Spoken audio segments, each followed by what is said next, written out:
For all the talk from the 18 clubs and AFL about competitive balance and the fairness of the competition, something must be working out. It has been a hectic AFL season, but with 6 weeks to go, do we actually realise how special 2024 is turning out to be? It feels like for the past couple years, each season is closer than ever. Well, in modern times at least, 2024 actually is to this point in a season. It's not just the closest AFL competition ever, but compared to other major sporting leagues in the world, we are miles ahead in terms of competitiveness. It sets up a wild final 6 weeks of the home and away season that has 2/3 of our teams right in the mix. So let's have a look at the AFL ladder after 18 completed rounds. It's unbelievable. Second place Carlton sits on 44 points. 13th placed Hawthorn sits on 36 points. It means the difference between the supposedly second best team and 6th worst team is just 2 games of football. And it's not like percentage is wildly different between the 12 teams in the logjam, meaning the next 2 weeks of football could see Essendon drop to 11th and say Hawthorn could move inside the top 8 as just one micro example. But wasn't last year just as close? In a way it was, but in 2023 at this time of the season, the difference between 2nd and 13th was 24 points or equal to 6 games.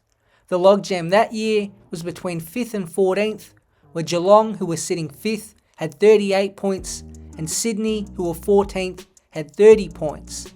It was still a remarkably close season and proved to be at the end of the home and away campaign. But right now in 2024, it's somehow gone up another level. Going back through other recent years at round 18, it further points towards how special 2024 is. 2022 saw second place Melbourne on 52 points, while 13th placed Hawthorn had just 24. 2021 had the second place Bulldogs on 52 points, while 13th placed Carlton had 28 points. I could keep on going and going. No other recent ladder is remotely close from 2nd to 13th, and the difference between the positions on the ladder in the last 10 to 15 years roughly sits in a 24 to 30 point differential. The only other AFL season that was similar in terms of how close it was in 1997. Around 18 of that year, first place Geelong had 48 points, while the 9th place Bulldogs had 40 points. This was also in a 16 game competition. It meant 56% of teams were well within reach of first position on the ladder. However, the catch is, by the end of 22 rounds, the ladder had ballooned out and first place St Kilda had 60 points, while 9th place in Port Adelaide had just 42 points. Another great comparison is with other sporting leagues worldwide. Again, there has been a lot of complaining from clubs about travel, academies, and with the overall fairness of the sport. These all might be valid, but the AFL does deserve some credit for creating the competition it has for 2024. Now these comparisons aren't all equal because of the number of games played in each competition, but it's still a good indicator. Now the way this will work is looking at where the second ranked team is at the end of the year and where their equivalent of 13th sits, because some leagues have more than our 18 teams. Let's go to the EPL. Second place Arsenal had 89 points for the season, and 14th place Wolves had 46 points.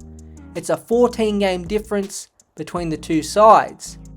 If we extend the full table out for the NBA, second in Oklahoma City gathered 57 wins out of 82 games, and 21st was Atlanta, who won 36 games for the year. It's another sizable difference. The final comparison is with the NFL, which is the league most similar to the AFL. For their last season, Dallas sat second in the regular season with 12 wins and 5 losses. If we move down to the 23rd ranked team, we see the Chicago Bears, who had a record of 7 wins and 10 losses. It's a 5 game difference in a 17 match season, which actually isn't too bad for a 32 team league. but none of these major sporting leagues can even touch the AFL. So why are we in a space where one result can completely shift where a team sits? Is it just luck that only one team in Sydney has been great and the rest have been consistently inconsistent? Maybe, but there are quite a lot of factors. One has to be the slow starts of a number of teams. Collingwood, Hawthorn and Brisbane all began 2024 slowly. At round 7, Hawthorn had 1 win, the Lions had 2 and Collingwood had 3. It meant at this stage of the season, other sides had taken wins from them unexpectedly and now they were behind the pack. Skip forward 11 weeks and the opposite has happened. Brisbane have won 6 in a row, Hawthorn are up to 9 wins and Collingwood have 8 wins. It just condenses the top 13 by ensuring these 3 sides are still in the mix, while at the same time giving other teams around them losses. We saw the same thing happen with Carlton, GWS and Sydney last year. All 3 started slow and then came good in the back half of the year. The next element is momentum, which seems to go stronger every passing season, not only in quarters or games, but over multiple weeks. Carlton won 5 in a row and now have lost 2 in a row. Geelong won their first 7 games, then lost 6 of 7 and now have won their last 3. Melbourne lost 4 of 5 games and have now won 3 of 4. These are just some of the wild stretches most teams seem to be having of really good then really average play. Fremantle, the Western Bulldogs and Port Adelaide all sit in a similar mix.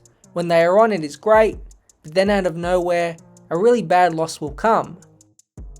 Injuries always play a pivotal part and have again. Collingwood have struggled with a mountain of players out. Brisbane took a couple months to find replacements for Kadeen Coleman and Lincoln McCarthy, while most sides have been missing a player or 2 here and there, which no doubt contributes to that wild fluctuation in performance.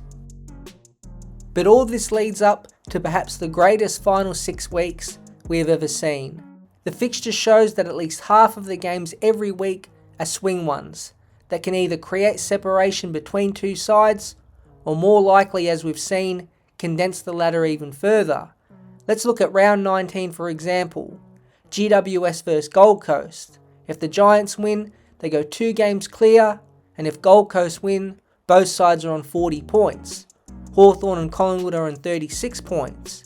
You would think the loser is out of the hunt for finals, but not really, because if Melbourne beat Fremantle, the Western Bulldogs beat Geelong, and Sydney beat Brisbane, it means 4th will still be on 44 points, and either of the Hawks or Pies will still be on 36 points. That 2-game barrier will still be there. It just shows how one upset here and there can keep sides in the race for finals. If there is a moment for your club to get going, it's right now. There is no better time to get on a hot streak heading down the home stretch. There are still 3 of the top 4 spots up for grabs for anyone down to 13th. There has never been a home and away season this close in the AFL era, and let's hope it stays that way. The AFL has been criticised a lot this year, but clearly have built a league that topples all others for competitiveness. We have never seen an AFL season like this before.